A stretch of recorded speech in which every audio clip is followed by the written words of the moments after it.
शामिल करते हैं अटक से ब्यूरो चीफ और इंसानी हकूक के खादिम मलिक मीर अफजल से। Rawalpindi Saqib Khan Khattar, Lahore high court Rawalpindi bench के जस्टिस शुजात अली खान ने साबिक रुकन कौमी असम्बली तहरीक इंसाफ जिला नाजिम अटक मेजर ताहिर सादिक की रिट पिटीशन समाअत के लिए मंजूर करते हुए पुलिस की तरफ से उन्हें और उनके अहले खाना को हरासा करने से रोक दिया है।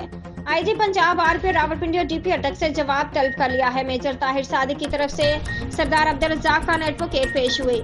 उन्होंने अपने रेट पिटीशन में तहरीर किया है कि 9 मई को मेजर ताहिर सादिक उम्रे की अदायगी के सिलसिले में सऊदी अरब गए हुए थे और उनकी सऊदी अरब से 16 मई को वतन वापसी हुई और वो लाहौर एयरपोर्ट पर उतरे। थाना हजर में तहरीक इंसाफ वर्कर्स के खिलाफ FIR दर्ज की गई तो मेजर ताहिर सादिक को मुलजिम नामजद नहीं किया गया था।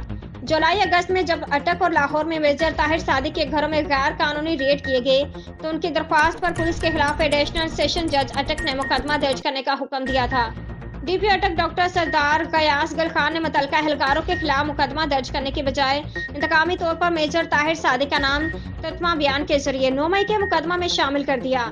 मेजर ताहिर सादिक का 9 मई के वाकयात से कोई ताल्लुक नहीं। उन्हें और उनकी फैमिली को महज सियासी इंतकाम के तौर पर हरासा किया जा रहा है।